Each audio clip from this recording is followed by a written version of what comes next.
Let's break them down tonight.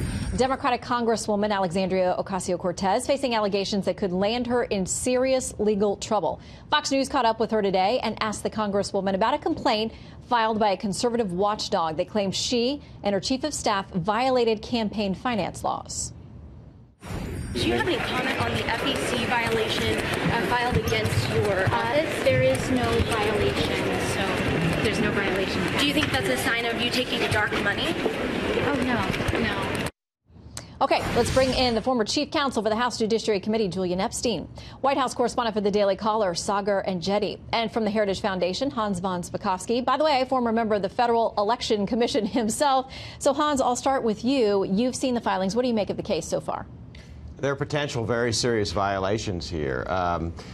She and her chief of staff were in legal control of a political action committee. So there's a potential there for not only illegal contributions that benefited her campaign, illegal coordination, and also reporting violations. There's certainly enough there for the FEC to open up an investigation. And if it looks like this was an intentional and knowing violation, then there would be the potential for the Justice Department to open up a criminal violation. So that's a separate track from FEC based on what they found. Right. Washington Times has this in their article on this today, saying the appearance that she's involved in a self-dealing arrangement is particularly troublesome for Ms. Ocasio-Cortez because the New York Democrat presents herself as a working-class champion against the corrupting influence of corporate money and special interests. Julian.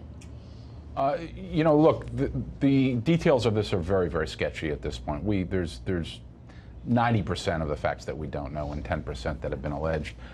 If they do arise to something that's credible, I think it should be handled the way everything else should be handled when there's a suggestion of a scandal or something improper. There should be an appropriate investigation. And I don't think whether it's Trump in the White House, whether it's a member of Congress, I think the idea of trying to argue against an investigation when there's credible, if there are credible accusations, is just a lose-lose argument.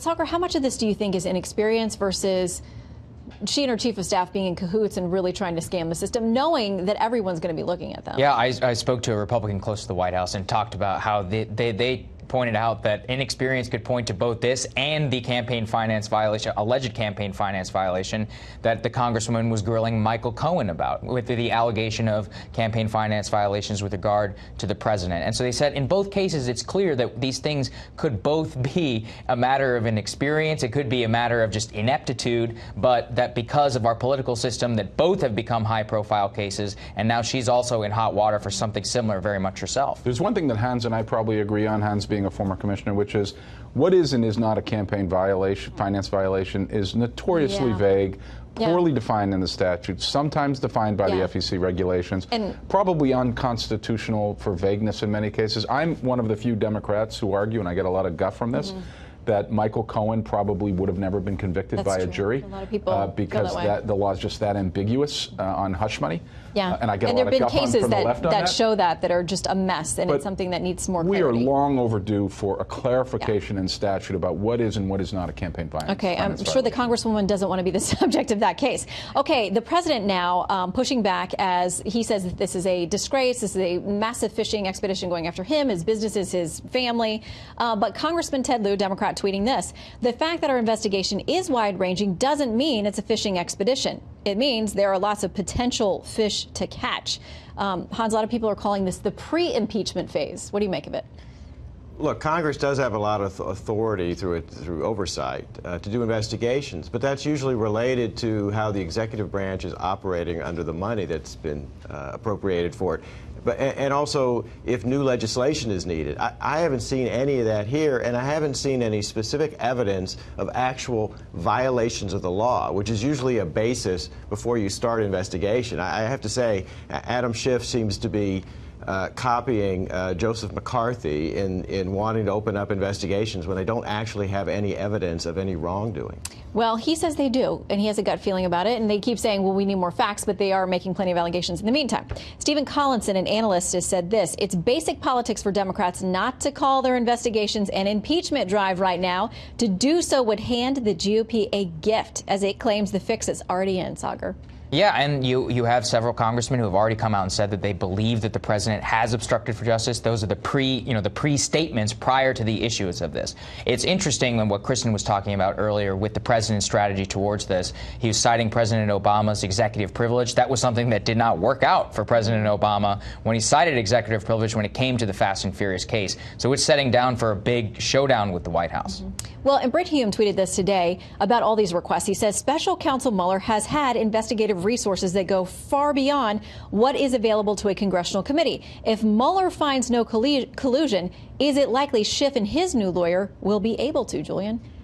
Well, there's a lot to unpack here, but I'm going to take the same position I took on the question on Cortez and the campaign finance, which is it seems to me untenable to argue that there shouldn't be investigations. You've got 37 indictments or guilty pleas at this point. You've got over 100 documented contacts during the Trump campaign and transition with the Democrats Russians. Don't think the special counsel is going to be able to handle this? Well, they have different purviews and they have different functions. As Hans just said, sometimes the Democratic investigation will look towards legislative reform, and there's a half dozen legislative reforms I can think of that could potentially come out of this. But 37 indictments or guilty pleas, 100 contacts. So again, if that's being handled by the special counsel, why did they need to go back and do all of the same requests for documents and the same people and the same information? Well, because this Congress looks at it through a different lens than the special counsel does. The special counsel is looking at impeachment lens? No.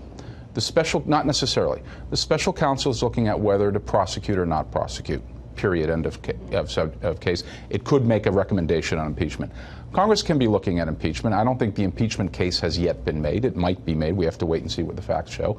Congress could be looking at a whole host of other reforms. It could be looking at enforcement on the emoluments clause. It could be looking at whether there should be a statutory basis for prosecution of a president when he leaves office. When you're talking about the 100 contacts that were had with the Russians during the campaign and transition, sharing of intelligence information, the Trump team meeting with Russian officials at Again, all the things that the Trump special counsel is looking at. Right, but there is a reason for Congress to have a separate process. One is because it may be looking at legislative reform. Two is, if you are going to do something, whether it's ultimately a decision on prosecution of the president or somebody else, or impeachment or somebody else, you have to make a public case on this.